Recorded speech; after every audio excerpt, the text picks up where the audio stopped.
ಕಾಂಗ್ರೆಸ್ ಪಕ್ಷವನ್ನ ಇಡೀ ನಮ್ಮ ದಲಿತ ಸಮುದಾಯ ಪ್ರತಿ ಚುನಾವಣೆಯಲ್ಲೂ ಕೂಡ ಅತಿ ಹೆಚ್ಚಿನ ಮತಗಳನ್ನ ಹಾಕಿ ಸಪೋರ್ಟ್ ಮಾಡ್ಕೊಂಡು ಬಂದಿರತಕ್ಕಂಥದ್ದು ಎಲ್ರಿಗೂ ಗೊತ್ತಿರೋ ವಿಚಾರ. ಈ ಸಂದರ್ಭದಲ್ಲಿ ಈ ಬಾರಿ 2 ವರ್ಷಗಳ ಅವಧಿಗೆ ದಲಿತ ಮುಖ್ಯಮಂತ್ರಿ ಮಾಡೇ ಮಾಡ್ತೀರಿ ಅಂತಕ್ಕಂಥ ಒಂದು ಅಭಿಪ್ರಾಯವನ್ನ ನಾವೆಲ್ಲರೂ ಕೂಡ ಇಟ್ಕೊಂಡಿದ್ದು. ಆದ್ರೆ ಇದರಿಂದ ನಮಗೆ ಬಹಳ ನಿರಾಶೆ ಆಗಿದೆ.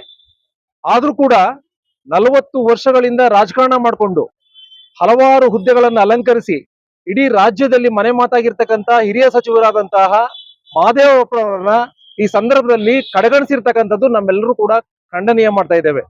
ದಯಮಾಡಿ ಈ ಸಚಿವ ಸಂಪುಟ ಸಂದರ್ಭದಲ್ಲಿ ಸಿದ್ದರಾಮಯ್ಯನವರು ಯಾವ ರೀತಿ ಅವರನ್ನ ವಿಶ್ವಾಸಕ್ಕೆ ತಗೊಂಡು ಅವ್ರ ಪಕ್ಕದಲ್ಲಿ ನಿಂತ್ಕೊಂಡು ಪ್ರಮಾಣ ವಚನ ಸ್ವೀಕರಿಸಿ ಮಾಡ್ಲಿಕ್ಕೆ ಅನುವು ಮಾಡಿಕೊಟ್ಟಿದ್ದೋ, ಅದೇ ರೀತಿ ಡಿ.ಕೆ. ಶಿವಕುಮಾರ್ ಸಾಹೇಬರು ಕೂಡ ಅವರಿಗೆ ಒಂದು ಉನ್ನತ ಸ್ಥಾನವನ್ನ ನೀಡಿ ಉಪಮುಖ್ಯಮಂತ್ರಿಗಳನ್ನು ಕೂಡ ಒಂದು ಮಾಡುವುದರ ಮುಖಾಂತರ ಅವರ ಗೌರವಕ್ಕೆ ಧಕ್ಕೆ ಬರದ ಹಾಗೆ ನಡ್ಕೊಂಡು ಅವ್ರಿಗೆ ಸಚಿವ ಸ್ಥಾನವನ್ನ ಕೊಡಬೇಕು ಅಂತ ಈ ಸಂದರ್ಭದಲ್ಲಿ ನಾವೆಲ್ಲರೂ ಕೂಡ ಮನವಿ ಮಾಡ್ಕೊಳ್ಳೋದ್ರ